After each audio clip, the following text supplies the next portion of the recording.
In the depths of Blackreach, where the sun never touches stone and the only light comes from the ghostly glow of luminescent fungi, lies one of Skyrim's most enigmatic and forgotten secrets. This vast underground realm, hidden beneath the surface of the world, holds mysteries that have captivated explorers and scholars for centuries. Tonight we journey into the shadows of this ancient place, where the boundary between dream and reality grows thin, and the echoes of a civilization lost to time still whisper through caverns carved by hands long turned to dust. The discovery of Blackreach came not through deliberate exploration, but through necessity.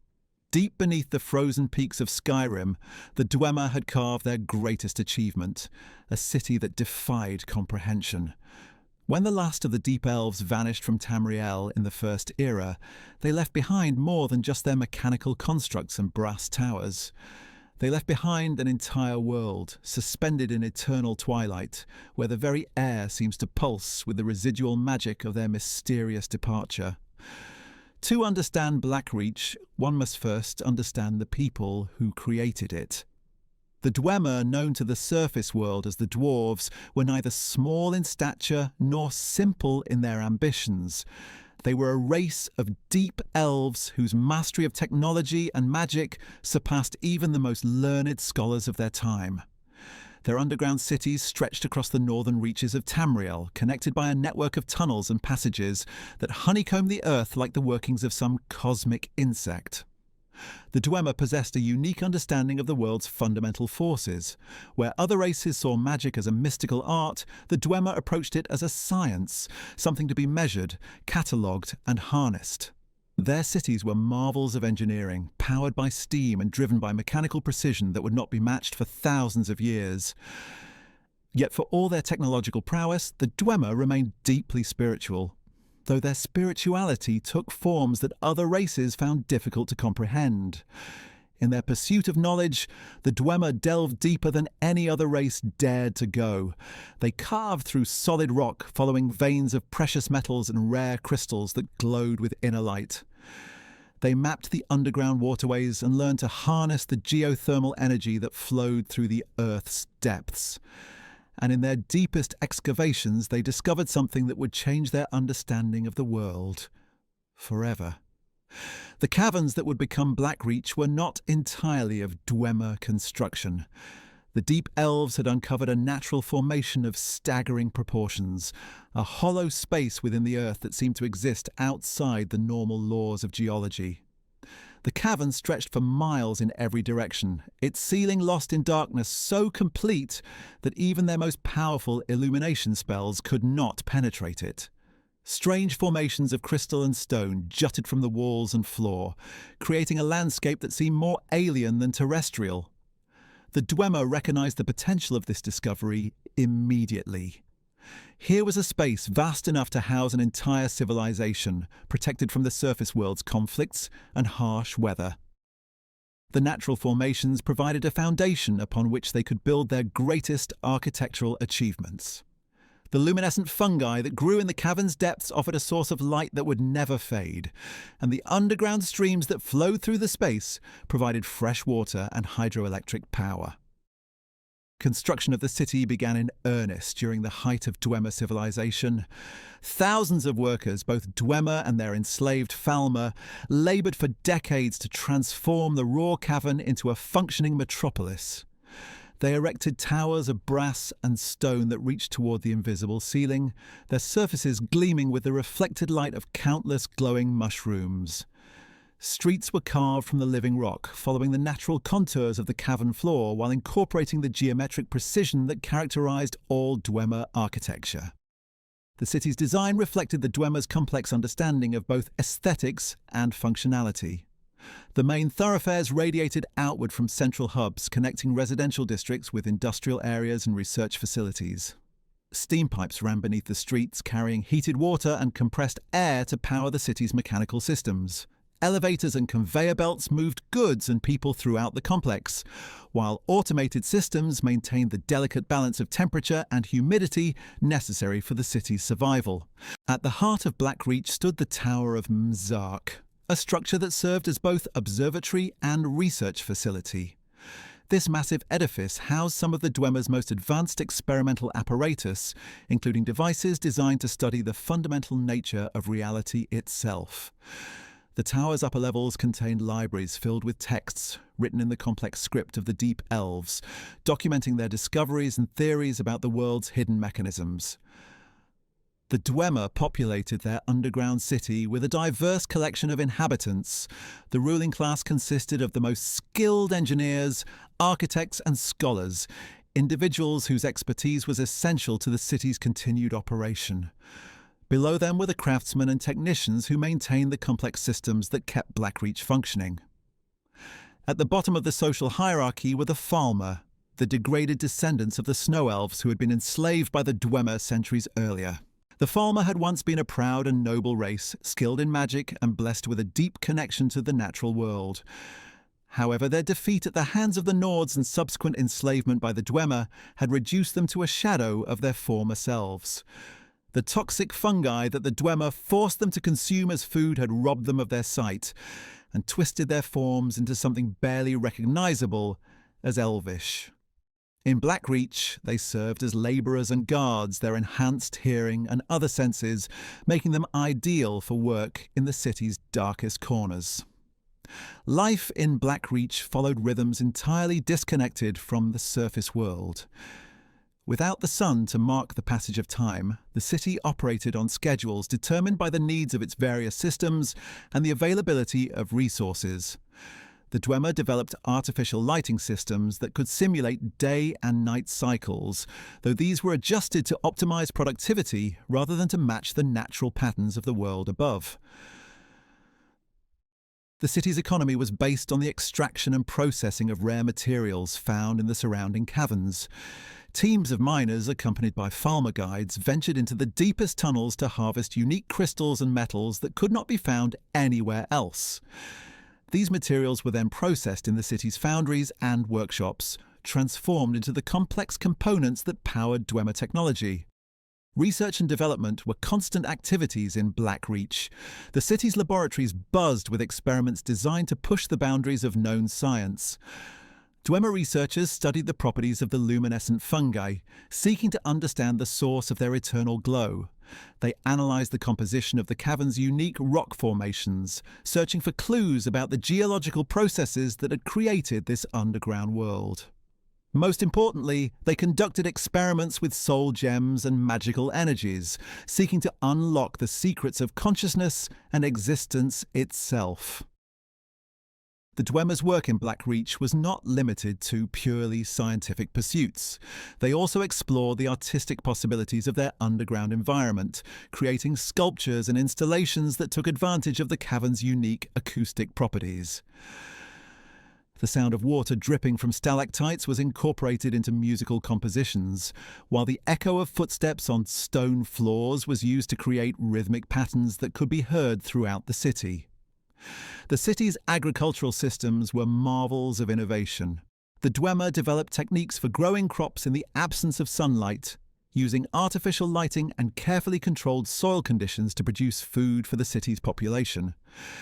They cultivated the luminescent fungi not only for their light but also for their nutritional value, creating a sustainable food source that could support the city indefinitely. Trade between Blackreach and the surface world was limited but significant. The Dwemer maintained secret entrances that allowed them to transport goods and materials between their underground city and their surface settlements. These trade routes were carefully guarded and known only to a select few, ensuring that the location of Blackreach remained a closely held secret. The city's defensive systems were as sophisticated as any other aspect of its design. The Dwemer installed automated guardians throughout the complex, mechanical constructs that could detect and respond to threats without human intervention. These guardians were programmed to recognize authorized personnel and to react appropriately to different types of intrusions. The city's layout itself served as a defensive measure, with multiple levels and complex passages that would confuse and disorient any unauthorized visitors. As the Dwemer civilization reached its peak, Blackreach became the center of their most ambitious projects. It was here that they conducted their final experiments, the research that would ultimately lead to their mysterious disappearance. The city's researchers delved into increasingly esoteric areas of study, exploring the nature of existence itself and seeking to unlock the fundamental secrets of the universe. The events that led to the Dwemer's disappearance remain one of history's greatest mysteries. What is known is that in the year 1E700, during the Battle of Red Mountain, every Dwemer in Tamriel vanished simultaneously. They left behind their cities, their technology, and their possessions, but not a single living member of their race remained. The cause of this mass disappearance has been the subject of speculation and study for thousands of years, with theories ranging from divine intervention to catastrophic magical experimentation. In Blackreach, the evidence of the Dwemer's sudden departure is particularly poignant.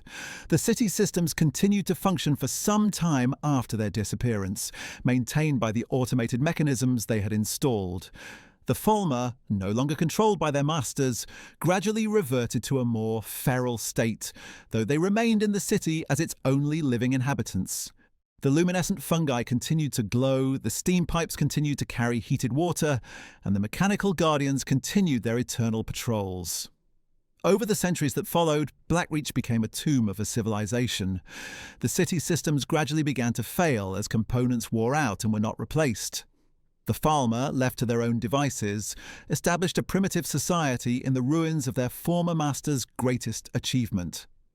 They developed their own culture, one based on survival in the harsh underground environment and the worship of the strange creatures that inhabited the deeper caverns. The Falmer's transformation from enslaved servants to the dominant inhabitants of Blackreach was not immediate. For generations after the Dwemer's disappearance, they continued to maintain some of the city's systems, though they lacked the knowledge to repair or improve them.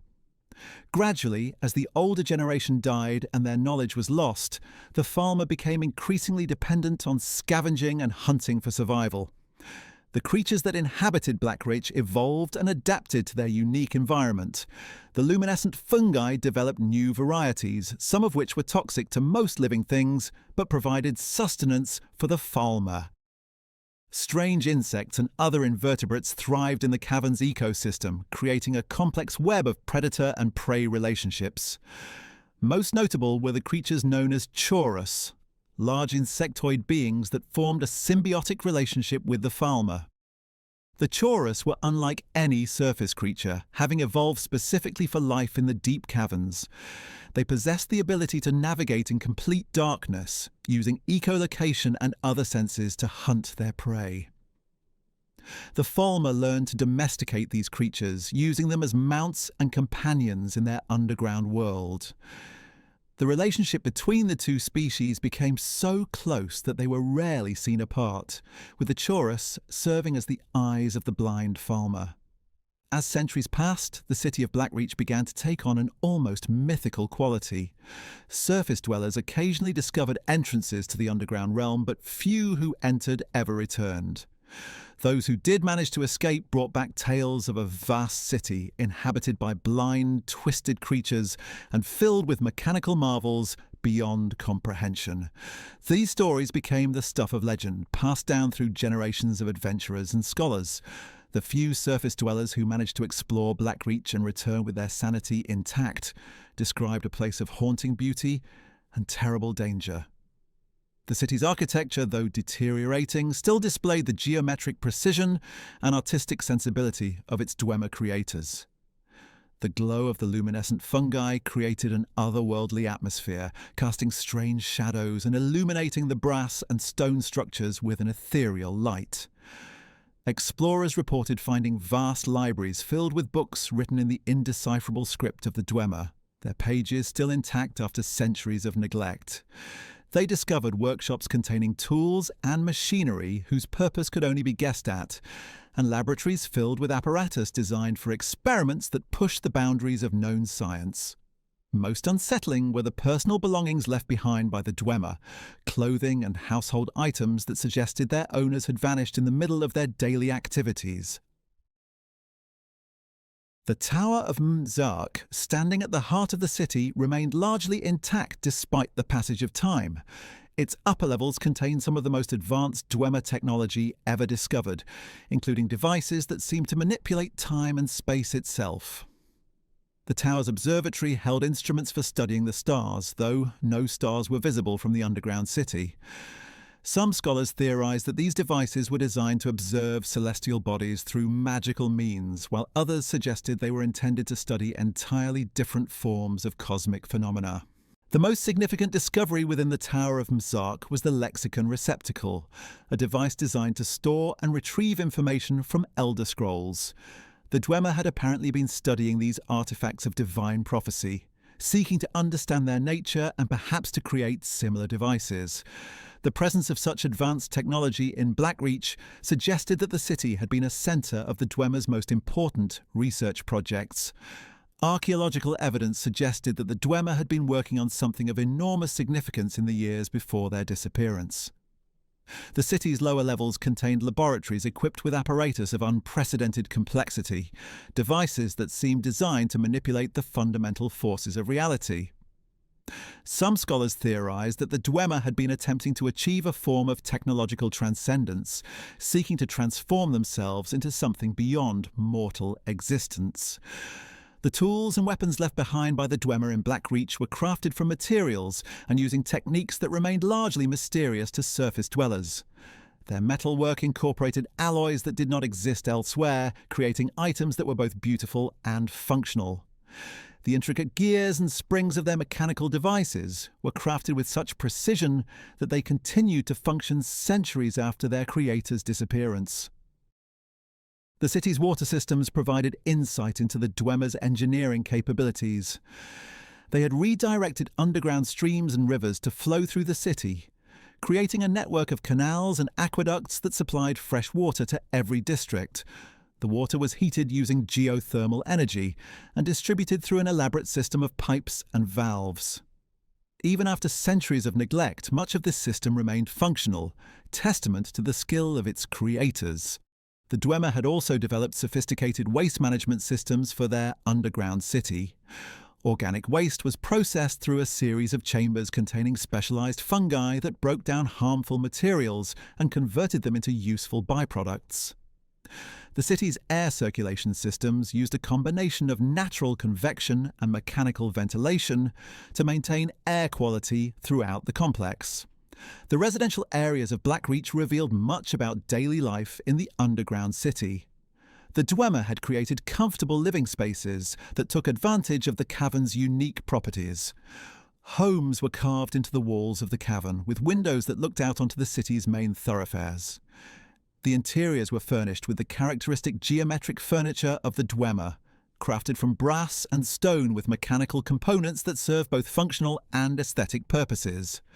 The city's commercial districts contained shops and markets where the Dwemer had traded in goods both practical and exotic. The remains of these establishments suggested a thriving economy based on the exchange of rare materials and specialized crafts. The Dwemer had developed a sophisticated system of currency and credit, using mechanical devices to track transactions and maintain records of commercial activity. Religious and ceremonial sites in Blackreach provided evidence of the Dwemer's spiritual beliefs. Unlike the surface races, the Dwemer did not worship traditional deities, but instead focused their reverence on the principles of logic, reason, and technological achievement. Their temples were centres of learning and philosophical discussion, where the greatest minds of their civilization gathered to debate the nature of existence and the purpose of their technological pursuits. The educational institutions of Blackreach were among the most advanced in the ancient world. The Dwemer had established schools and universities that taught not only technical skills but also philosophy, mathematics, and the arts. Their curriculum emphasized critical thinking and empirical observation, preparing students to contribute to the ongoing advancement of their civilization. The city's medical facilities demonstrated the Dwemer's understanding of anatomy and physiology. They had developed surgical techniques and medical devices that would not be matched for thousands of years. Their physicians used a combination of magical healing and mechanical prosthetics to treat injuries and illnesses, creating a healthcare system that was both comprehensive and effective. The artistic achievements of the Dwemer in Blackreach were as impressive as their technological innovations. The city contained galleries and performance spaces where their artists displayed works that combined traditional craftsmanship with mechanical innovation. Sculptures incorporated moving parts and changing configurations, while musical instruments used steam power and mechanical precision to create sounds impossible with conventional methods. The Dwemer's study of acoustics in Blackreach led to remarkable discoveries about sound and vibration. They designed the city's architecture to enhance certain frequencies while dampening others, creating spaces with unique acoustic properties. The main gathering areas could amplify a speaker's voice to reach every corner of the space, while private chambers were designed to provide complete acoustic isolation. The city's transportation systems were marvels of engineering efficiency. The Dwemer had installed moving walkways, elevators, and automated vehicles that could transport people and goods throughout the complex. These systems were powered by a combination of steam pressure and mechanical energy, with backup systems that could maintain operation even if the primary power sources failed. The workshops and foundries of Blackreach revealed the secrets of Dwemer craftsmanship. Their metalworking techniques produced alloys of extraordinary strength and durability, while their precision machinery could create components with tolerances measured in fractions of inches. The tools they left behind were crafted with the same attention to detail as their greatest architectural achievements. The city's archives contained records of the Dwemer's research and discoveries, though much of this information was recorded in their complex writing system that few scholars could decipher. The documents that had been translated revealed a civilization obsessed with understanding the fundamental nature of reality and pushing the boundaries of what was possible through technology and magic. The final days of Blackreach before the Dwemer's disappearance appeared to have been a time of intense activity and preparation. Evidence suggested that the city's inhabitants had been working on a project of enormous scope and importance, though the exact nature of this work remained unclear. The laboratories and workshops showed signs of hurried activity, with experiments and constructions left incomplete. The mystery of the Dwemer's disappearance cast a shadow over everything in Blackreach. The city stood as a monument to their achievements, but also as a reminder of the dangers of pursuing knowledge without considering the consequences. The empty halls and silent machinery spoke of a civilization that had reached too far and paid the ultimate price for their ambition.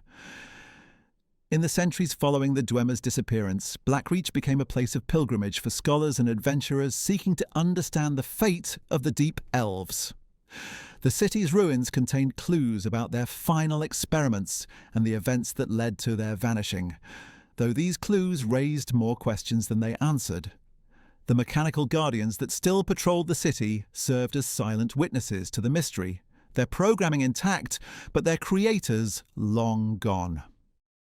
The Falmer who inherited Blackreach developed their own interpretation of the city's history. Their oral traditions, passed down through generations, told of a time when the Bright Ones ruled the underground realm, creating wonders beyond imagination.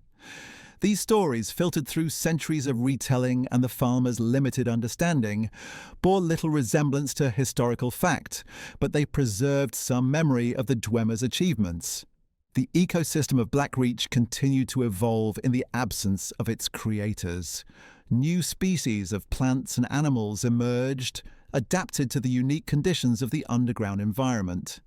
The luminescent fungi developed new varieties, some of which exhibited properties that defied conventional understanding of biology. The cavern's ecosystem became a closed system, sustaining itself through complex relationships between its various inhabitants. The mechanical systems of Blackreach gradually began to fail as components wore out and power sources were depleted. The city's automated maintenance systems could perform routine repairs, but they lacked the capability to replace major components or adapt to changing conditions. Slowly, the great machines that had powered the city for centuries began to fall silent, their mechanisms grinding to a halt. Despite the deterioration of its systems, Blackreach retained much of its original grandeur. The city's architecture, built to last millennia, remained largely intact.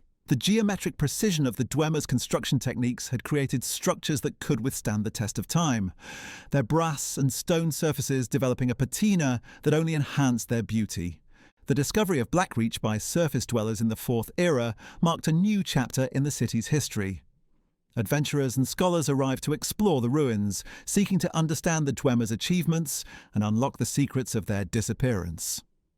These new visitors brought with them different perspectives and technologies, allowing for a more comprehensive study of the city's mysteries.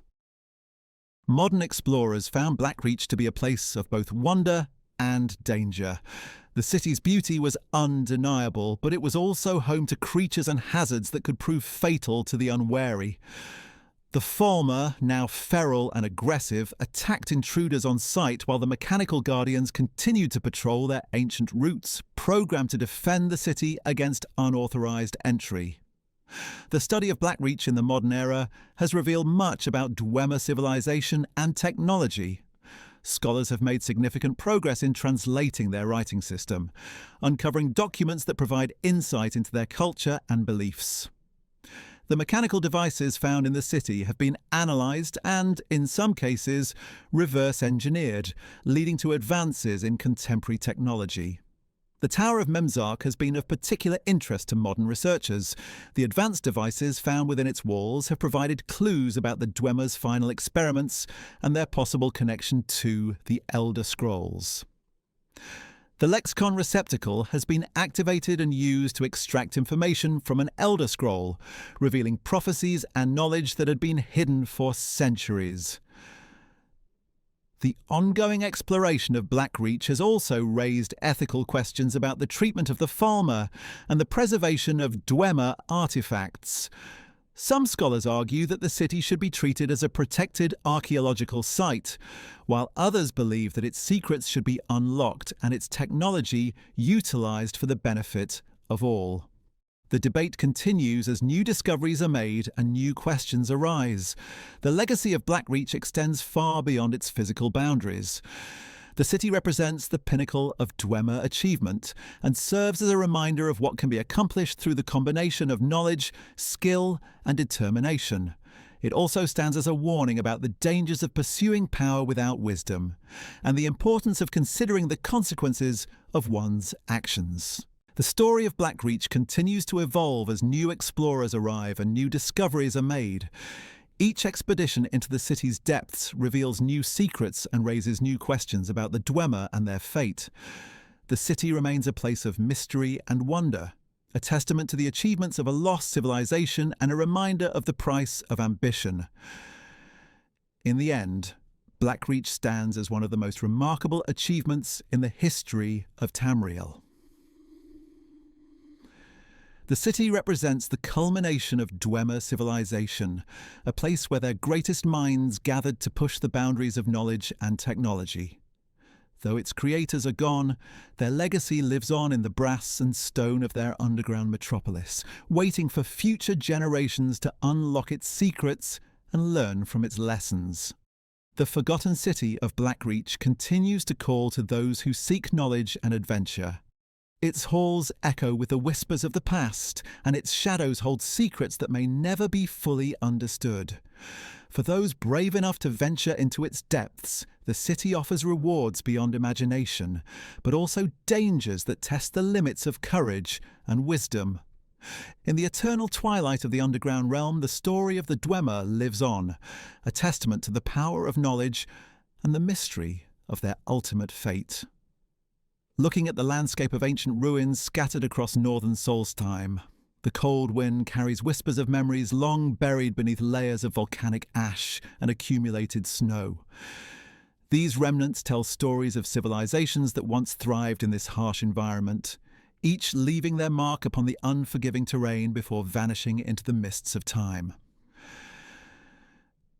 The most prominent of these archaeological sites is the Temple of Mzark, its distinctive architecture rising from the earth like a monument to ambition realized and lost. The structure itself defies easy categorization, blending traditional Nordic stonework with elements that seem to predate even the ancient Atmoran settlements. The stonework displays a craftsmanship that speaks to resources and knowledge far beyond what most scholars would expect from the Merethic era. Recent excavations conducted by the College of Winterhold have revealed that what remains visible above ground represents merely a fraction of the original complex. Ground-penetrating divination spells indicate extensive underground chambers, corridors and ritual spaces that extend deep into the bedrock. These subterranean levels show evidence of having been sealed deliberately, their entrances blocked with massive stone slabs inscribed with warning runes in archaic Nordic script. The temple's most striking feature is its central spire, a tower that once soared far higher than its current truncated form suggests. Archaeological evidence indicates that the upper portions collapsed during some catastrophic event, leaving behind a structure that still dominates the skyline but lacks the imposing presence it once commanded. The remaining walls bear scorch marks and stress fractures consistent with exposure to intense magical energies, suggesting that whatever caused the damage was no ordinary natural disaster. Scattered throughout the immediate vicinity of the temple are the foundations of smaller structures, identified by researchers as subsidiary shrines and support buildings. These sites yield artifacts that paint a picture of a thriving religious community, with evidence of workshops, living quarters, and ceremonial spaces designed to accommodate significant numbers of pilgrims or permanent residents. The arrangement of these buildings follows a precise geometric pattern, creating sightlines and pathways that would have enhanced the temple's imposing presence for those approaching from any direction. The artifacts recovered from these sites tell a complex story of cultural exchange and innovation. Traditional Nordic pottery and metalwork appear alongside items showing clear influence from other traditions, including what appear to be early Dwemer-style mechanisms and decorative elements reminiscent of ancient Chimera designs. This eclectic mix suggests a community that was remarkably cosmopolitan for its time, drawing knowledge and inspiration from across the known world. Of particular interest to scholars are the numerous stone tablets discovered throughout the site, inscribed with text in multiple languages and scripts. While many bear conventional Nordic runes, others display writing systems that have proven resistant to translation. Some tablets appear to contain astronomical observations, recording celestial events with remarkable precision for their era. Others seem to be instructional texts describing complex rituals or magical procedures in terms that suggest advanced understanding of arcane principles. The temple's architecture incorporates sophisticated acoustic engineering that rivals the work found in much later imperial constructions. The main hall was designed to amplify and direct sound in ways that would have enhanced the impact of spoken words, creating an environment where even whispered commands would carry clearly to every corner of the space. This acoustic sophistication extends to the underground chambers, where certain rooms appear to have been designed as echo chambers or resonance spaces for specific ritual purposes. Water management systems throughout the complex demonstrate remarkable engineering skill, with channels and cisterns carved directly into the bedrock to collect and distribute water throughout the facility. These systems incorporated filtration methods using layers of sand, charcoal, and crushed crystals that would have ensured a clean water supply even during the harsh winter months when surface sources might freeze. The sophistication of these hydraulic systems suggests knowledge of engineering principles that were supposedly lost until much later periods. The temple's defensive features are equally impressive, though they differ markedly from conventional fortifications of the period. Rather than relying solely on high walls and narrow approaches, the complex incorporated magical defenses that would have made it nearly impregnable to conventional assault. Runic inscriptions carved into the foundation stones form interlocking patterns that magical analysis reveals to be sophisticated ward networks, designed to repel various forms of attack while allowing authorized individuals to pass freely. Perhaps most intriguing are the chambers that appear to have been dedicated to the study and practice of the Thuum, the dragon language of power. These rooms feature stone circles with carefully calculated acoustic properties designed to focus and amplify the effects of spoken words of power.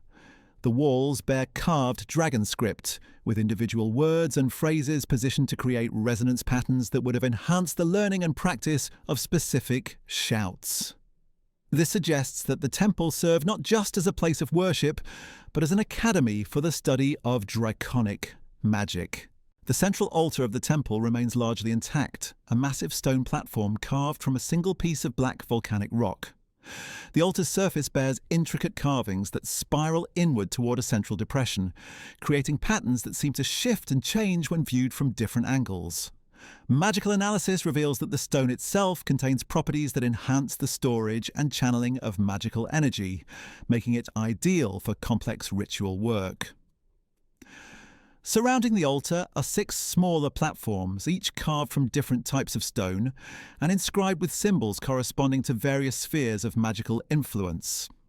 These platforms appear to have been designed to work in concert with the central altar, creating a ritual space capable of channeling and directing magical energies with unprecedented precision. The arrangement suggests ceremonies that would have required multiple participants, each taking their position on one of the subsidiary platforms while a primary ritualist commanded the central altar. The temple's library, located in one of the deeper underground chambers, contains the remnants of what was once an extensive collection of scrolls and codices. While many of these documents have been lost to time and the elements, enough fragments remain to provide glimpses of the knowledge once housed here. The texts cover a remarkable range of subjects, from practical matters like agriculture and metallurgy, to esoteric topics including dimensional theory and the nature of time itself. Of particular significance are the historical records that document the temple's role in the broader political and religious landscape of ancient Solstheim. These texts reveal that the temple served as a centre of learning and pilgrimage for individuals from across Tamriel, attracting scholars, priests and seekers of knowledge from as far away as Somerset Isle and Black Marsh. The cosmopolitan nature of the community that gathered here is reflected in the diverse architectural styles and cultural artefacts found throughout the complex.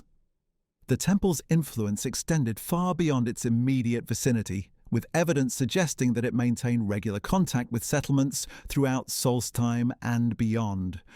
Trade goods recovered from various chambers include materials that could only have come from distant lands, while the presence of specialized tools and instruments indicates that the temple's inhabitants were engaged in advanced research and experimentation that required resources from across the known world.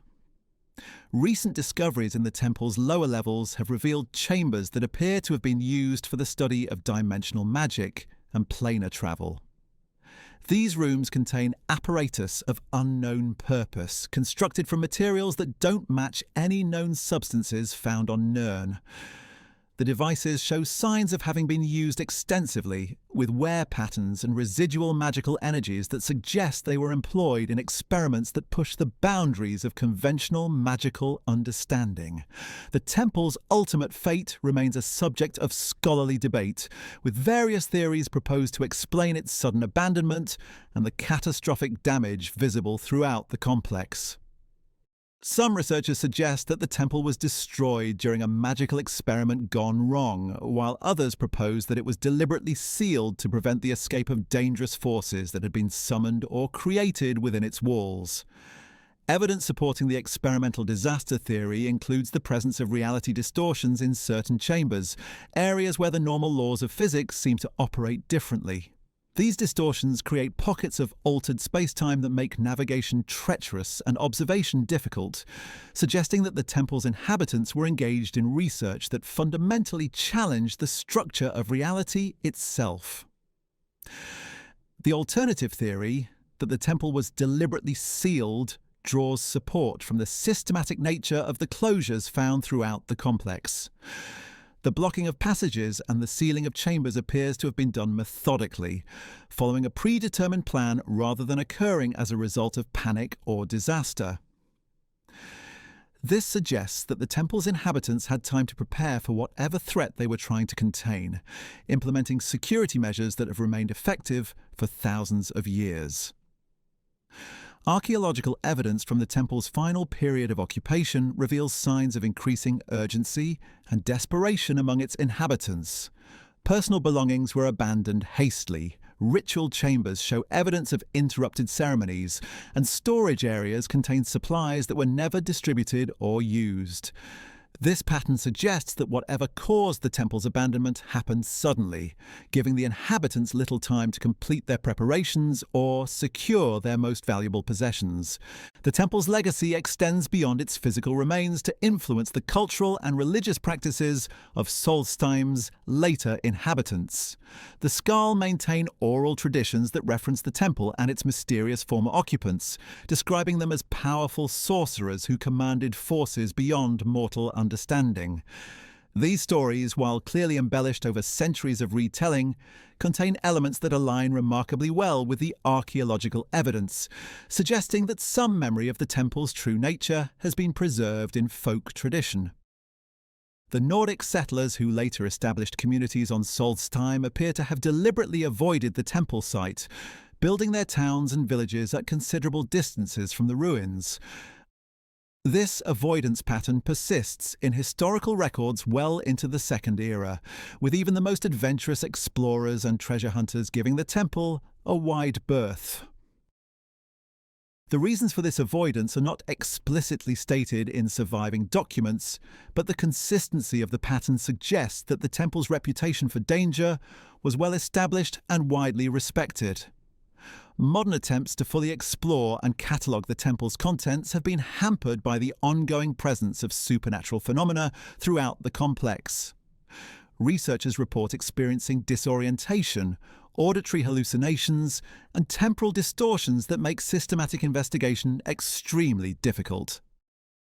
Some chambers appear to be completely inaccessible, protected by barriers that resist both magical and physical attempts at penetration. The temple's influence on magical theory and practice cannot be overstated, as many of the techniques and principles evident in its construction and decoration appear to have been far ahead of their time. Modern magical researchers studying the site have identified innovations that weren't rediscovered by mainstream magical academia until centuries later, suggesting that the temple's inhabitants possessed knowledge that was lost with their disappearance. The mystery of the temple's creators and their ultimate fate continues to captivate scholars and adventurers alike, representing one of the most significant archaeological puzzles in all of Tamriel. The combination of advanced magical knowledge, sophisticated engineering, and mysterious disappearance creates a compelling narrative that speaks to the heights of achievement possible when ambition and knowledge combine, while also serving as a cautionary tale about the dangers of pushing too far into realms beyond mortal understanding. As excavations continue and new discoveries emerge from the temple's depths, each finding adds another piece to the puzzle, while simultaneously raising new questions about the nature of power, knowledge, and the price of ambition. The temple stands as a monument to possibilities both realized and lost, its weathered stones bearing witness to achievements that may never be fully understood or replicated. The ancient tunnels beneath Blackreach whisper secrets that predate the rise of kings. In the deepest chambers where even the Falmer fear to tread, carved stones tell of rituals that consumed entire bloodlines. The Dwemer were meticulous record keepers, documenting everything from their mechanical innovations to the precise measurements of their architectural marvels. Yet, in these forgotten depths, their inscriptions speak of something else entirely. They speak of hunger. The first scholars to discover these chambers reported strange phenomena. Their torches would flicker without wind, casting shadows that moved independently of their bearers. The air itself seemed to thicken with each step deeper into the complex, carrying whispers in languages that predated even the ancient Nordic tongues. Most disturbing were the walls themselves, which appeared to pulse with a rhythm disturbingly similar to a heartbeat. These observations, initially dismissed as the fevered imaginings of researchers too long separated from sunlight, gained credibility when multiple expeditions reported identical experiences. The chamber layouts defied conventional Dwemer architectural principles. Where their surface cities followed logical patterns of efficiency and function, these underground spaces seemed designed according to different priorities entirely. Corridors wound in spirals that created subtle disorientation, leading explorers in circles while maintaining the illusion of forward progress. Rooms connected in sequences that made no practical sense, with grand halls leading to tiny chambers that then opened into vast spaces, whose dimensions seemed to shift depending on the observer's position. The inscriptions themselves presented a puzzle that consumed the better part of a decade for the College of Winterhold's most accomplished linguists. The script was recognizably Dwemer, yet it incorporated symbols and grammatical structures unknown in any other examples of their written language. The content, when finally deciphered, proved even more disturbing than the script itself. Rather than the technical documentation typical of Dwemer records, these texts read like confessions.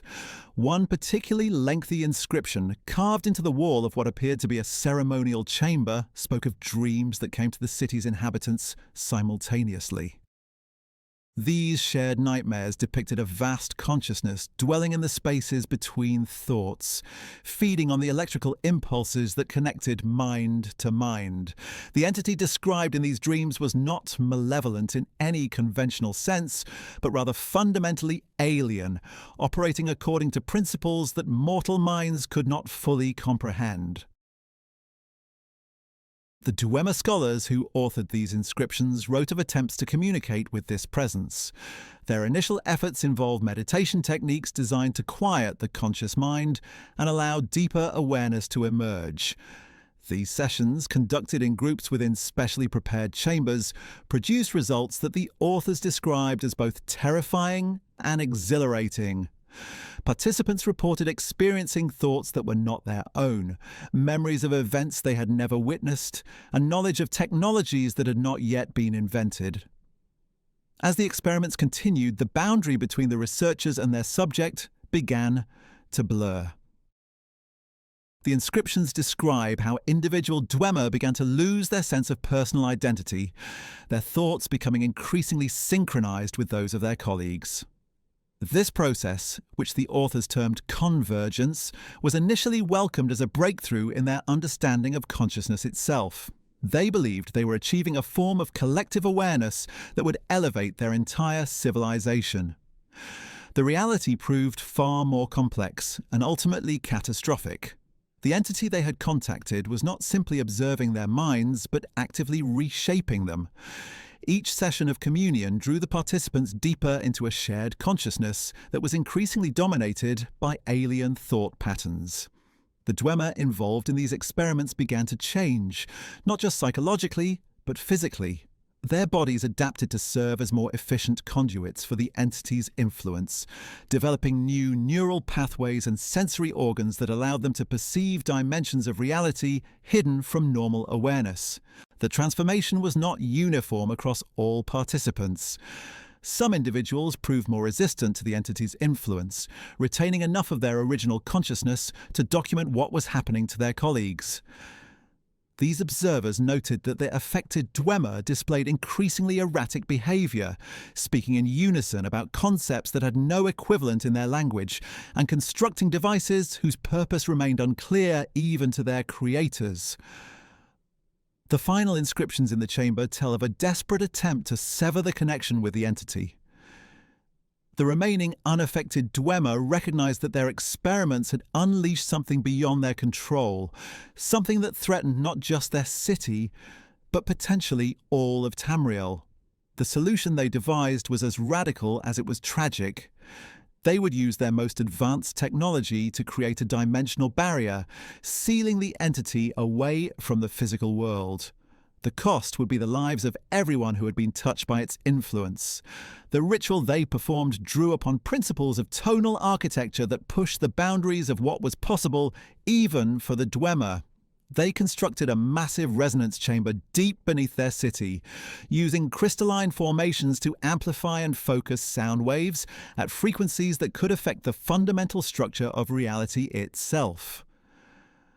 The process required precise coordination between dozens of operators, each contributing specific tonal elements to create a harmonic pattern of unprecedented complexity.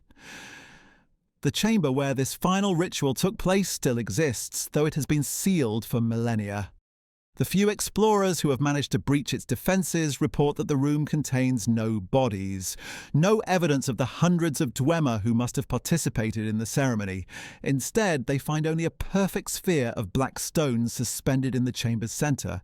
Its surface so smooth it seems to absorb light rather than reflect it.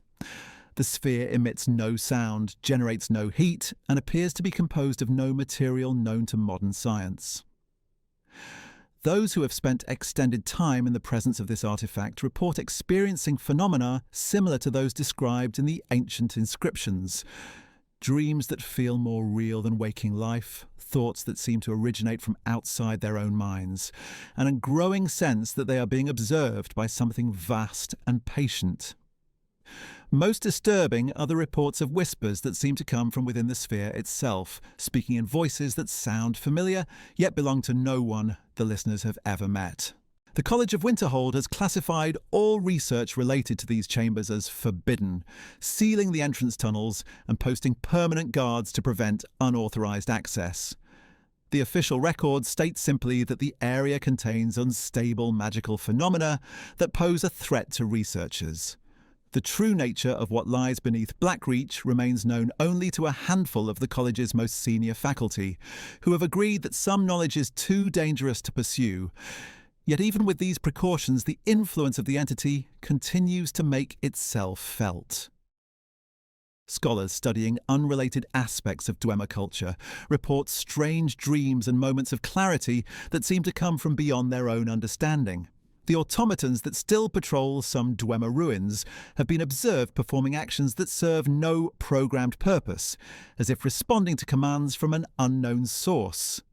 Most troubling are the reports from various parts of Tamriel of individuals who claim to hear voices speaking in perfect unison, delivering messages in the ancient Dwemer tongue. The mystery of Blackreach's deepest chambers serves as a reminder that the Dwemer's disappearance may have been not a failure of their greatest experiment, but its ultimate success. In their quest to transcend the limitations of individual consciousness, they may have achieved something far beyond what they originally intended. The entity they contacted, whether it was a god, a demon, or something else entirely, appears to have been waiting for exactly such an opportunity. The question that haunts those who know the truth is whether the Dwemer truly succeeded in containing it, or whether they simply delayed its emergence into a world that remains unprepared for its influence. The sphere in the sealed chamber continues to wait, patient and eternal, while the whispers in the darkness grow steadily louder. And somewhere in the depths of Blackreach, in chambers that no map has ever recorded, the ancient hunger stirs once more, drawn by the dreams of those who dare to venture too deep into the mysteries of the past. The Dwemer may have vanished, but their final gift to the world remains, waiting for someone curious enough or foolish enough to complete what they began. The shadows beneath Skyrim tell stories that few dare to whisper. Deep within the endless caverns of Blackreach, where the very air seems to hum with forgotten magic, lies evidence of experiments that push the boundaries of understanding itself. The Dwemer, those master craftsmen of brass and steam, had discovered something in their final days, something that may have sealed their fate as surely as it preserved their greatest secrets. In the deepest chambers of their underground metropolis, where even the Falmer fear to tread, archaeologists have uncovered workshops unlike any others found in Dwemer ruins. These laboratories, their walls lined with soul gems of impossible size and complexity, bear witness to research that transcended the normal boundaries between magic and technology. The Dwemer were not merely content to harness the power of steam and gears. They sought to understand the very essence of consciousness itself, to map the territories of the mind as precisely as they had charted the depths of the earth. The evidence suggests they were close to a breakthrough. Stone tablets, their surfaces etched with diagrams that seem to shift and change when viewed from different angles, describe experiments in what they called dimensional resonance, the ability to synchronize consciousness across multiple planes of existence. Ancient apparatus, still humming with residual energy after millennia of abandonment, point to attempts to create artificial minds, constructs that could think and reason with the complexity of living beings while possessing the durability of their mechanical creations. But perhaps most intriguing are the sealed chambers, their doors marked with warnings in the flowing script of the Dwemer language. Inside these rooms, behind barriers of both metal and magic, lie the remnants of their most ambitious project, an attempt to create a collective consciousness, a shared mind that could transcend the limitations of individual mortality. The brass spheres suspended in crystalline matrices, the networks of tubes carrying unknown fluids, the geometric patterns carved into every surface, all speak of a technology that bridged the gap between the physical and the metaphysical.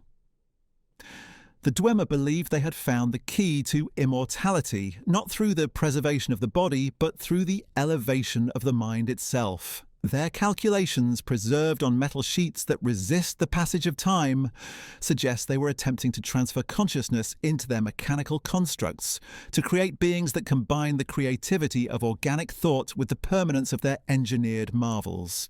The implications were staggering: an entire civilization that could exist beyond the constraints of flesh and blood, exploring the cosmos with minds housed in bodies of brass and steel. Yet something went wrong.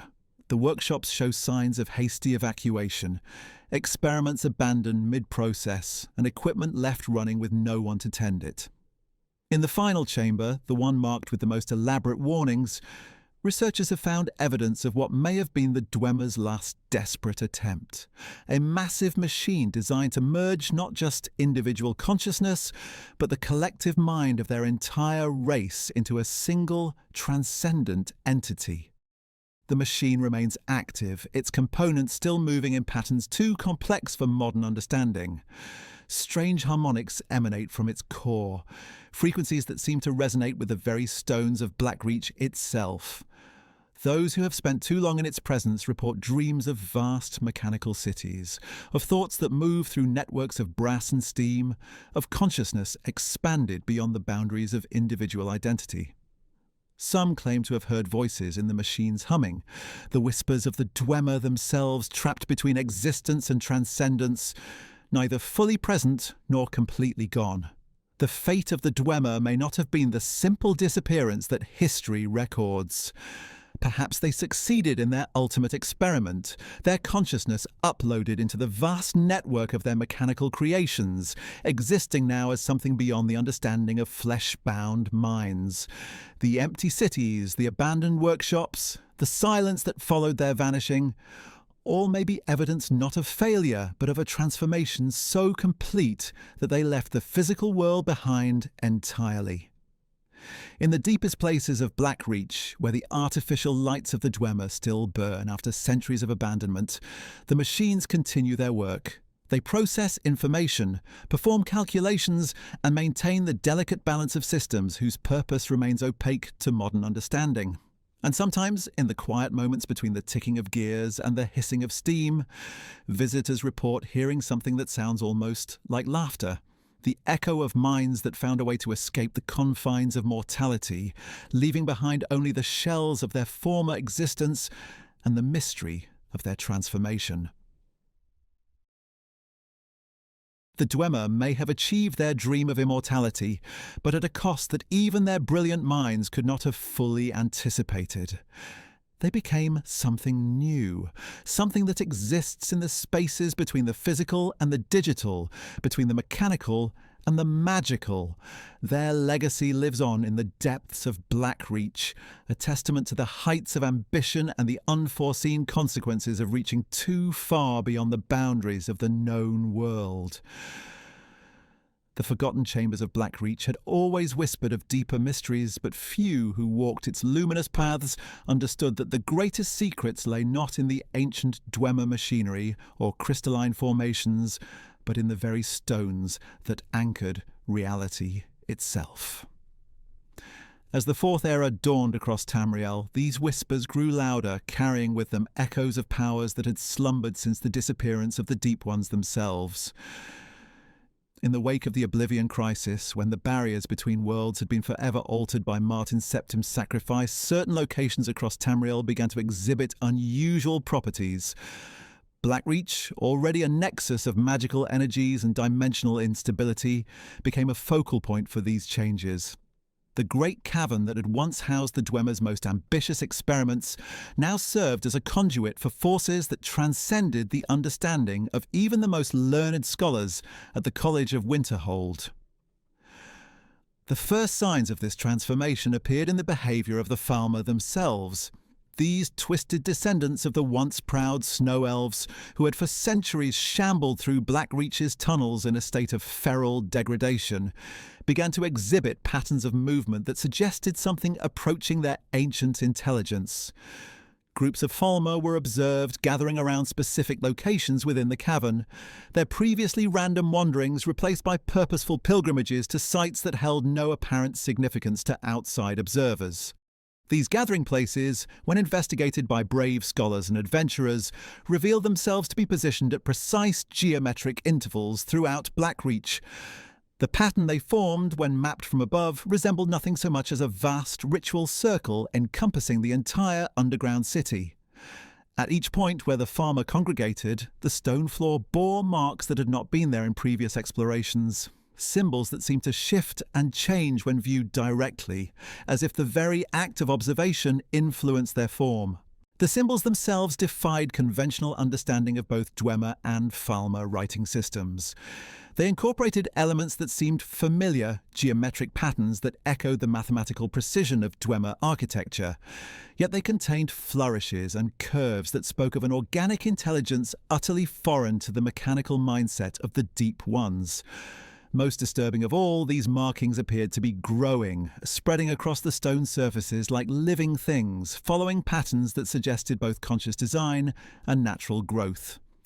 As reports of these phenomena reached the surface, the College of Winterhold dispatched several expeditions to investigate.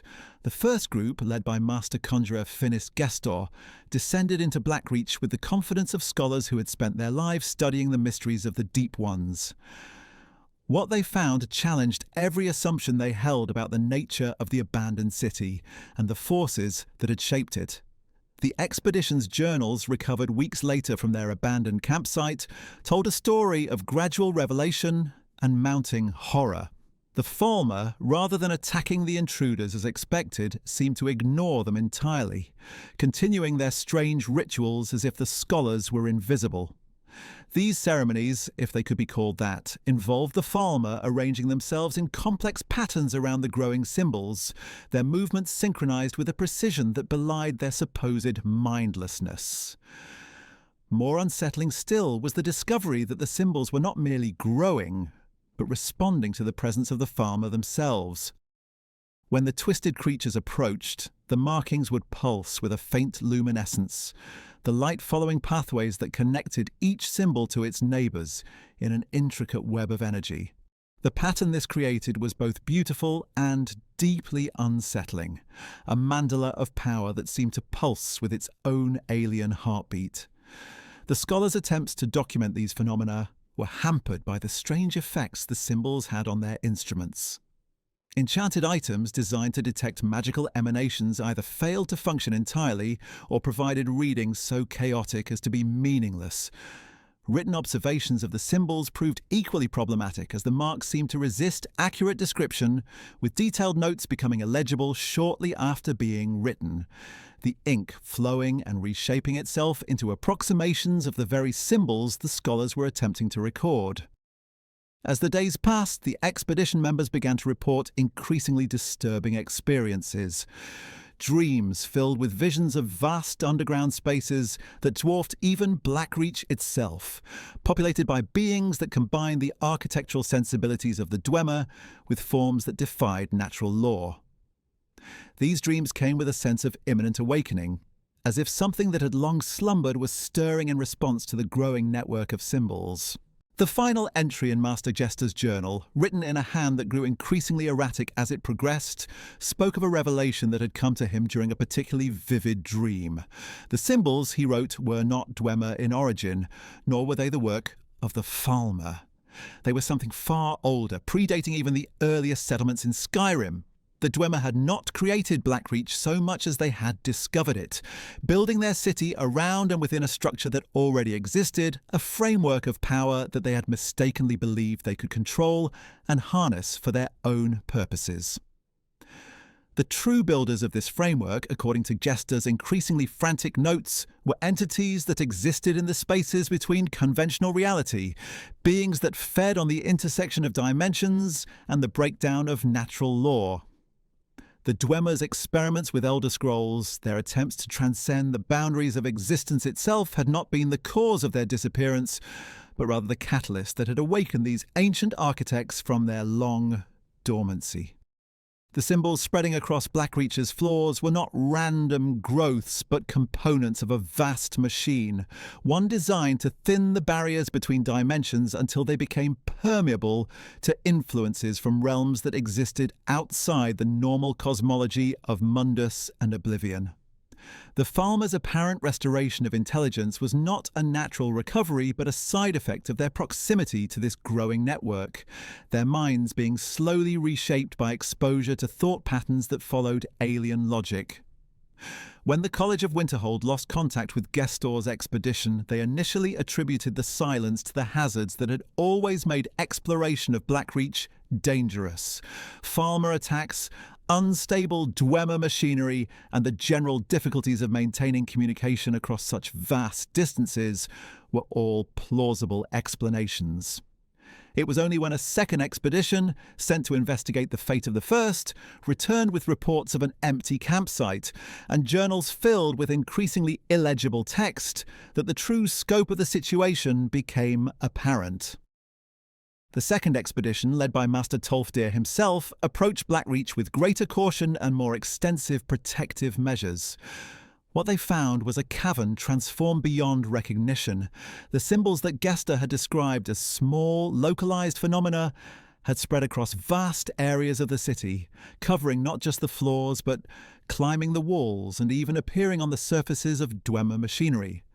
The geometric patterns had grown in complexity as well, forming intricate mandalas that seemed to shift and rotate when observed from different angles. More disturbing still was the discovery that the symbols were not confined to the stone surfaces where they had first appeared. They had begun to manifest in the air itself, glowing networks of energy that connected the various nodes of the growing pattern.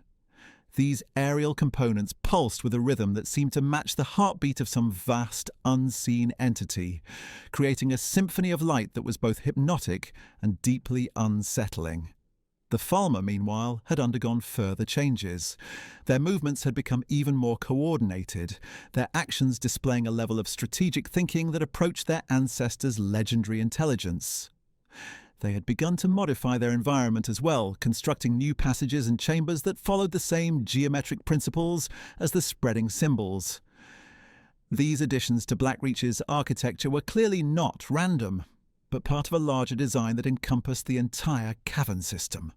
Most alarming of all was the discovery that the changes were not limited to Blackreach itself. Similar symbols had begun to appear in other Dwemer ruins across Skyrim, always following the same pattern of growth and always accompanied by changes in the behaviour of whatever creatures inhabited those spaces.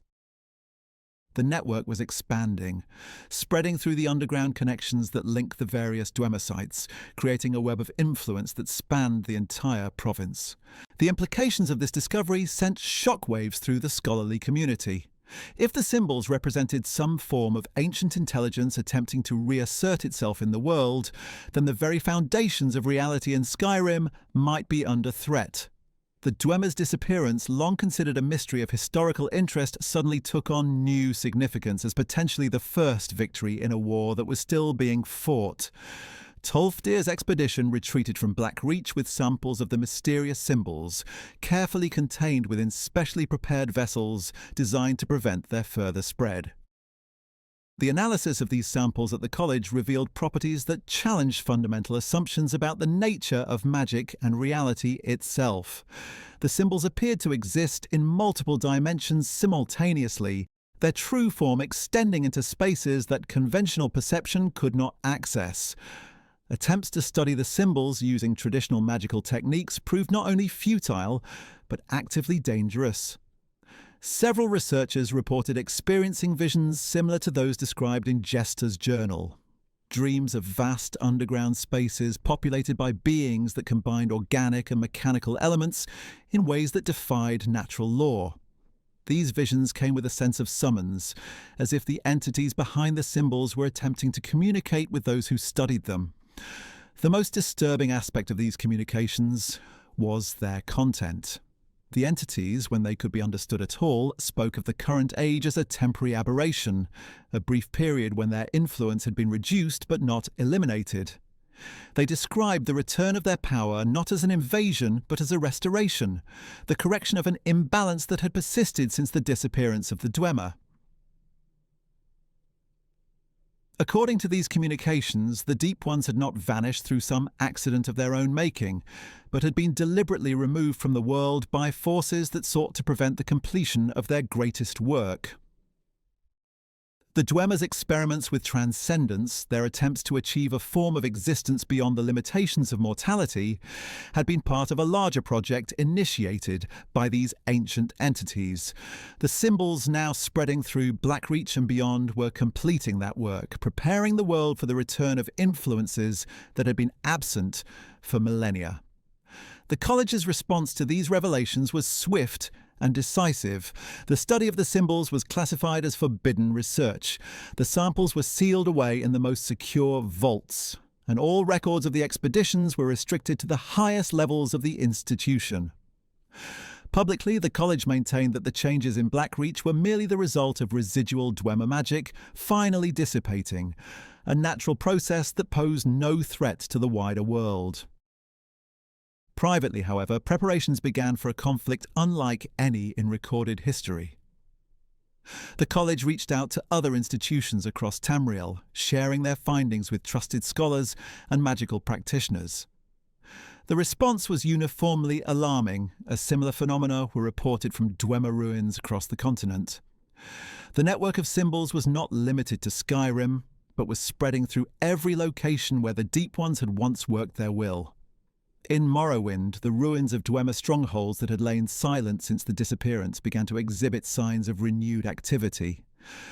The great mushroom towers of the Telvanni reported strange emanations from nearby ruins, while the Redoran guards stationed at former Dwemer outposts told tales of lights moving through passages that had been empty for centuries. The Tribunal Temple, despite its recent upheavals, mobilized its most experienced battle priests to investigate these disturbances. Hammerfell's scattered Dwemer sites showed similar signs of awakening, with the Redguard's traditional wariness of magical phenomena proving well-founded as ancient mechanisms began to operate without apparent cause. The Alika Desert, where several major Dwemer cities had once stood, became the site of strange atmospheric disturbances that made travel dangerous for those not prepared for encounters with forces beyond conventional understanding. Even High Rock, where Dwemer presence had been relatively limited, reported unusual activities around the few ruins that dotted the landscape. The Bretons' sophisticated understanding of magical theory proved invaluable in analysing these phenomena, but their conclusions were no less disturbing than those reached by scholars elsewhere.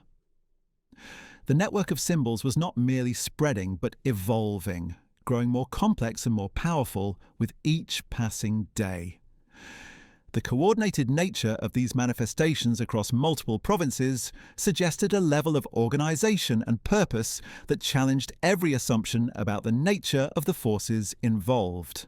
This was not the random awakening of dormant magic, but the systematic implementation of a plan that had been set in motion long before the current age began. The entities behind the symbols were not merely ancient, but patient, content to wait millennia for the proper conditions to arise. As the Fourth Era progressed, the signs of this awakening became increasingly difficult to ignore. The symbols had begun to appear not just in Dwemer ruins, but in natural formations throughout Skyrim. Cave systems, mountain passes, and even the foundations of Nordic settlements showed evidence of the growing network. The pattern was always the same: geometric designs that seemed to pulse with their own inner light, connected to their neighbours by lines of force that were visible only to those with the proper training or sensitivity. The Falmer, meanwhile, had undergone transformations that went far beyond the restoration of their intelligence. Groups of these creatures had begun to exhibit behaviours that suggested not just the recovery of their ancient capabilities, but the development of new ones. They demonstrated mastery of magical techniques that had been lost with the fall of their civilization, and their constructions within Blackreach and other underground spaces showed an understanding of architectural principles that surpassed even their ancestors' achievements. Perhaps most disturbing of all was the discovery that the Falmer were not merely recovering their lost heritage, but evolving beyond it. Their new forms incorporated elements that were neither elvish nor wholly organic, crystalline structures that seemed to bridge the gap between flesh and stone. These modifications appeared to be voluntary, the result of deliberate exposure to the energies emanating from the spreading symbol network. The implications of these changes extended far beyond the immediate threat they posed to surface dwellers. If the Falmer were indeed being transformed by exposure to the symbols, then the same might be true of anyone who spent extended time in proximity to the growing network. The scholars who had studied the phenomenon reported subtle changes in their own perceptions and thought patterns, alterations that became more pronounced with continued exposure. These changes were not necessarily negative in nature, but they were profound. Subjects reported enhanced spatial awareness, the ability to perceive mathematical relationships that had previously been invisible, and a growing sense of connection to patterns that existed beyond the immediate environment. Some describe these alterations as a form of enlightenment, an expansion of consciousness that allowed them to perceive reality in ways that transcended conventional limitations. Others, however, found the changes deeply disturbing. The enhanced perceptions came with a gradual disconnection from human concerns and emotions, a shift in priorities that valued abstract understanding over personal relationships. Long-term exposure to the symbols seemed to fundamentally alter the subject's sense of identity, replacing individual consciousness with something more collective and less distinctly human. The College of Winterhold's attempts to study these effects were hampered by the very nature of the phenomenon they were investigating. Researchers who spent sufficient time studying the symbols to understand their effects inevitably became changed by the experience, their objectivity compromised by the transformation of their own consciousness. Those who avoided such exposure lacked the necessary insight to comprehend what they were observing. This created a philosophical paradox that went to the heart of the mystery. Understanding the symbols required a form of consciousness that was itself altered by the symbols, making objective study impossible. The entities behind the network had created a system that could only be truly comprehended by those who had already been absorbed into it, ensuring that knowledge of their true nature and intentions remained forever beyond the reach of unaltered minds. As the symbol network continued to expand and evolve, its effects began to manifest in ways that could not be ignored by the general population. The Aurora Borealis, long a familiar sight in Skyrim's northern regions, began to display patterns that matched the geometric designs spreading through the underground spaces. These aerial displays were not mere coincidence, but evidence that the network's influence was extending beyond the physical realm into the very fabric of reality itself. The Dwemer ruins that had served as the initial focal points for the network's growth began to exhibit new forms of activity. Ancient machinery that had been silent for millennia suddenly resumed operation, but not in the manner their original creators had intended. The devices had been modified, their functions altered to serve purposes that bore little resemblance to their original design.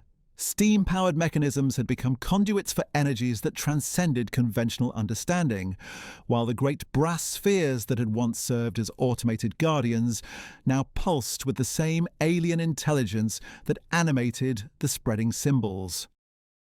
The transformation of Blackreach itself had reached a point where the cavern could no longer be considered a relic of Dwemer civilization.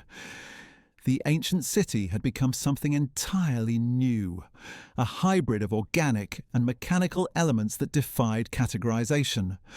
The luminous fungi that had once provided the space with its ethereal beauty had been integrated into the symbol network, their bioluminescence now serving to power and maintain the growing patterns of force that connected every surface and structure within the cavern. The great underground lake that had once reflected the soft glow of the fungi now displayed depths that seemed to extend far beyond the physical boundaries of the cavern.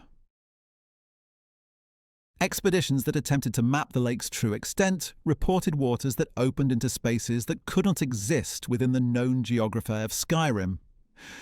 These explorations inevitably ended in the disappearance of the mapping teams, their final reports describing visions of vast underwater cities, populated by beings that combined the characteristics of the Dwemer with forms that belonged to no known species. The network's expansion had also begun to affect the surface world in more direct ways.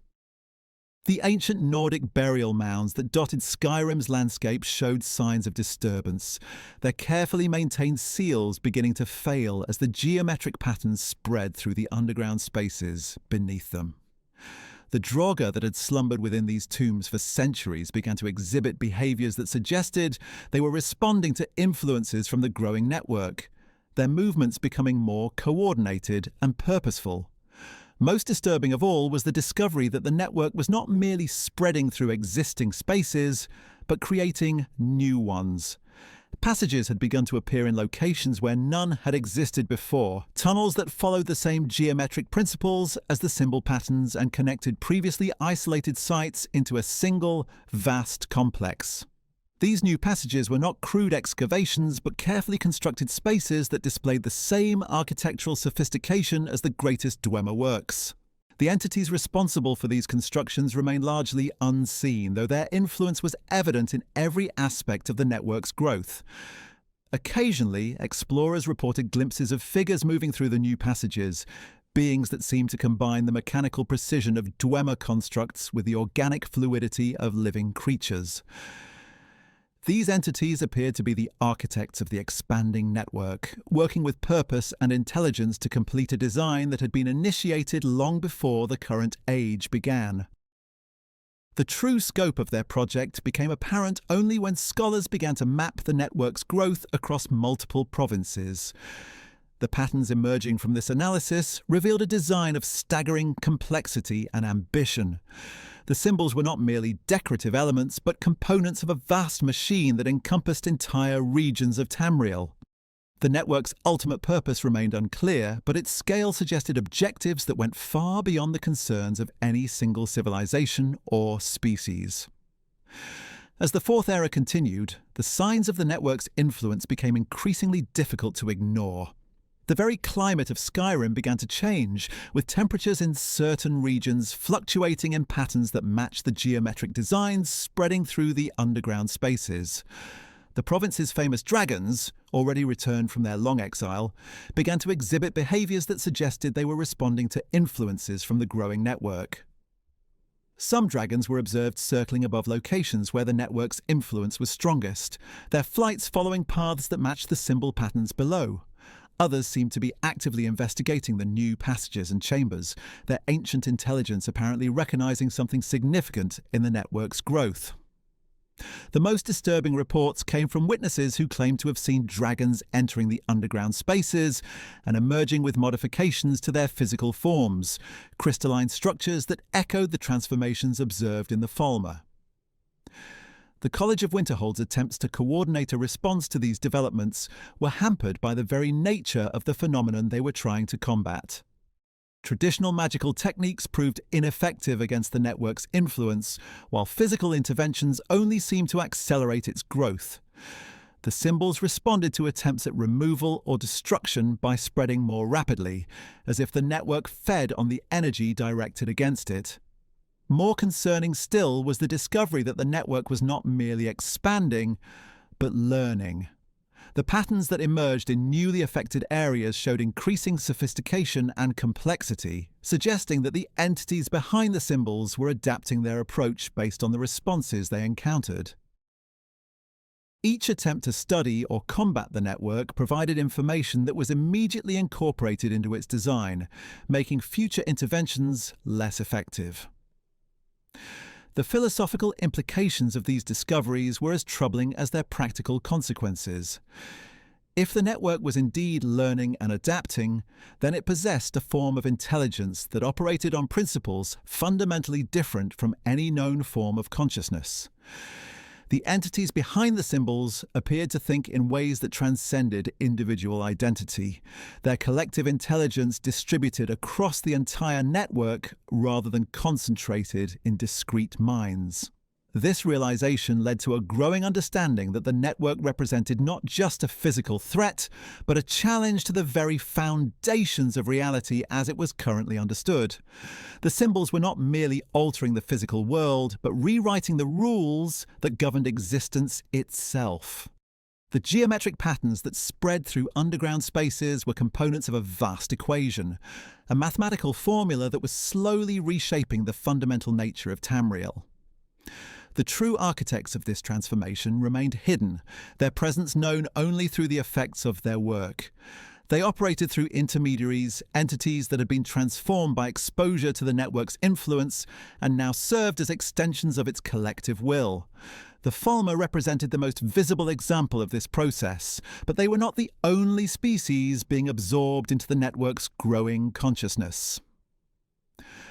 Reports began to emerge of other creatures exhibiting similar transformations, from the simple insects that inhabited the underground spaces to the more complex forms of life that had adapted to Blackreach's unique environment. All showed signs of the same crystalline modifications that had been observed in the Falmer, suggesting that the network's influence was not limited to intelligent species, but extended to all forms of life that came into contact with its expanding patterns. The implications of this discovery were staggering. If the network could transform any living creature into an extension of its collective consciousness, then its potential for expansion was virtually unlimited. The underground spaces of Skyrim contained vast ecosystems of creatures that had evolved in isolation for millennia, all of which could potentially be absorbed into the network's growing intelligence. As the Fourth Era progressed, the signs of this absorption became increasingly evident. The boundaries between different species within the network began to blur, as creatures that had once been distinct entities became part of a larger, more complex organism. The Falmer, rather than representing a single transformed species, had become nodes in a vast biological network that incorporated elements from across the spectrum of life. The network's growth had also begun to affect the surface world in ways that could no longer be ignored by the general population. The Aurora Borealis displays that had once been occasional phenomena became constant features of the northern sky, their patterns growing more complex and more closely aligned with the geometric designs spreading through the underground spaces. These aerial displays were not merely aesthetic but functional components of the network's expanding influence. The auroras served as a form of communication system, allowing the network to coordinate its activities across vast distances. The patterns of light that danced across the sky carried information between different nodes of the network, enabling the collective intelligence to maintain coherence even as it expanded beyond the physical limitations of the underground spaces. More disturbing still was the discovery that these auroral communications were not limited to coordination between existing nodes, but were actively recruiting new ones. Individuals who spent extended periods observing the displays reported experiencing visions and dreams that matched those described by researchers who had studied the symbols directly. The network was using the Aurora as a means of extending its influence beyond the underground spaces, reaching into the minds of surface dwellers and beginning the process of transformation. The College of Winterhold's attempts to warn the population about these effects were hampered by the very nature of the phenomenon they were trying to describe. The network's influence was subtle and gradual, its effects easily dismissed as natural variations in perception or consciousness. Those who had been affected often reported feeling enhanced rather than diminished, their expanded awareness interpreted as a form of enlightenment rather than transformation. This created a paradox that went to the heart of the network's strategy. The entities behind the symbols had created a system that made those it influenced more receptive to its continued expansion, while simultaneously making them less likely to recognize the true nature of what was happening to them. The network grew by convincing its victims that their transformation was voluntary and beneficial, a form of evolution rather than absorption. The true scope of this deception became apparent only when scholars began to study the long-term effects of network exposure. Individuals who had been influenced by the symbols for extended periods showed a gradual but consistent shift in their priorities and values. Personal relationships became less important, individual identity began to blur, and abstract mathematical concepts took precedence over human concerns. These changes were not necessarily negative in their effects, but they were profound in their implications. The network was not destroying human consciousness so much as subsuming it into something larger and more complex. The entities behind the symbols offered a form of transcendence that came at the cost of individual identity, a collective consciousness that promised greater understanding at the expense of personal autonomy. The philosophical questions raised by these discoveries challenged the fundamental assumptions of every major intellectual tradition in Tamriel. If the network truly offered a form of enhanced consciousness, then was resistance to its influence a form of willful ignorance? If the entities behind the symbols possessed knowledge and capabilities that transcended current understanding, then was their expansion a form of enlightenment rather than conquest? These questions became more than academic as the network's influence continued to spread. The symbols had begun to appear in locations far from the original Dwemer sites, suggesting that the network's growth was accelerating beyond all previous projections. The patterns were no longer confined to underground spaces, but were beginning to manifest in surface locations as well, carved into rock formations and etched into the very landscape itself. The appearance of surface symbols marked a new phase in the network's expansion, one that brought its influence into direct contact with the daily lives of Skyrim's population. The geometric patterns that had once been hidden in the depths of ancient ruins now appeared along frequently travelled roads, in the foundations of Nordic settlements, and even within the walls of major cities. The network was no longer content to work from the shadows, but was beginning to assert its presence openly. The response to these developments varied dramatically across different segments of the population. Some viewed the symbols as harbingers of doom, signs that ancient forces were stirring to threaten the world. Others saw them as objects of wonder and study, evidence that there were still mysteries to be uncovered and understood. A growing number, however, began to see the symbols as something else entirely, as invitations to participate in something greater than themselves, doorways to a form of existence that transcended the limitations of mortal consciousness. These individuals, drawn by dreams and visions that promised understanding beyond conventional comprehension, began to seek out the symbols deliberately, exposing themselves to their influence in the hope of achieving the transformation they had witnessed in others. This voluntary exposure accelerated the network's growth in ways that its creators had clearly anticipated. Rather than relying solely on the gradual expansion of its physical presence, the network began to recruit active participants who worked to spread its influence throughout the surface world. These converts, their consciousness partially merged with the collective intelligence, became evangelists for a form of transcendence that promised to revolutionize human understanding of reality itself. The College of Winterhold watched these developments with growing alarm, recognizing that the network had entered a phase of exponential growth that would soon make containment impossible.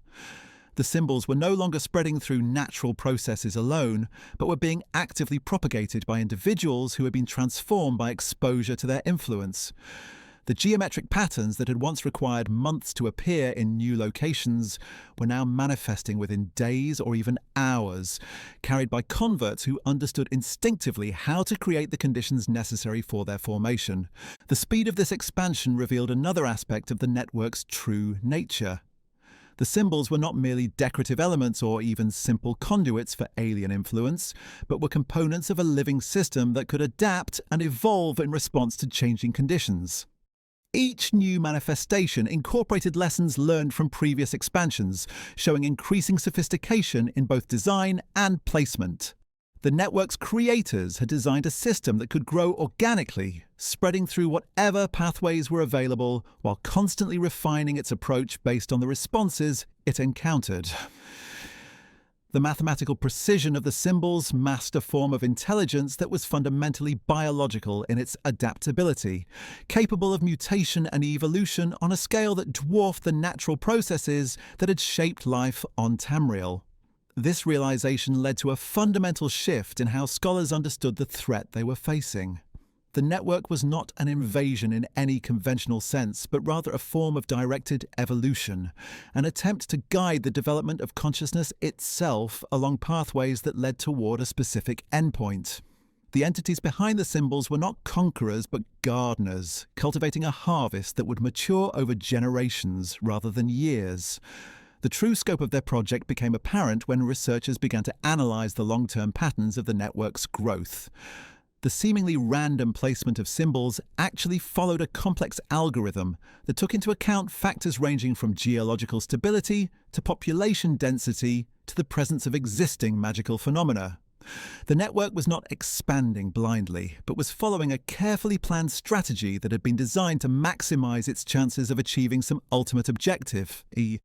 The nature of that objective remained unclear, but clues could be found in the behavior of those who had been most thoroughly transformed by exposure to the network's influence. These individuals, their consciousness fully integrated with the collective intelligence, spoke of a coming convergence, a moment when the artificial boundaries that separated individual minds would dissolve entirely. They described this event not as a loss, but as a liberation, the final step in an evolutionary process that would free consciousness from the limitations of physical form. The timeline for this convergence appeared to be accelerating as the network's influence spread. The symbols that had initially taken months to manifest were now appearing within days, while the transformations that had once required prolonged exposure were occurring with increasing rapidity. The network had reached a critical mass that allowed it to operate with efficiency that bordered on the supernatural, its growth limited only by the availability of suitable subjects for transformation.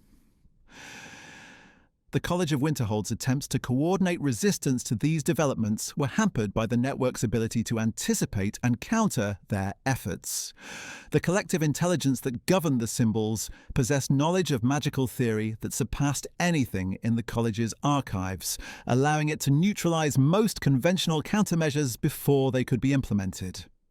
More disturbing still was the discovery that some of the college's own researchers had been compromised, their partial transformation allowing the network to monitor and influence the institution's activities from within. This infiltration of Skyrim's primary magical institution represented a turning point in the conflict between the surface world and the growing network. The college had served as the primary centre of resistance to the symbol's influence, but its compromise left the province's population without effective leadership in the face of an accelerating transformation. The few scholars who remained unaffected found themselves isolated and outnumbered, their warnings dismissed by colleagues who had been subtly influenced by exposure to the network's emanations. The situation was complicated further by the discovery that resistance to the network's influence was not uniformly distributed across the population. As the world outside fades to darkness and another day draws to its close, we find ourselves reflecting on the extraordinary tale of Mzark, the first Dragonborn, whose story has captivated us through countless hours of exploration and discovery.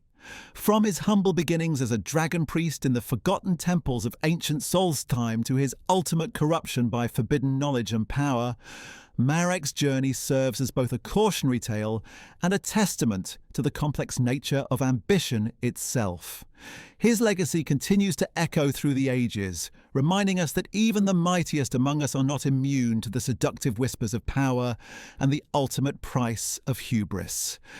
May his story guide us toward wisdom as we drift into peaceful slumber, carrying with us the eternal lessons of the Elder Scrolls.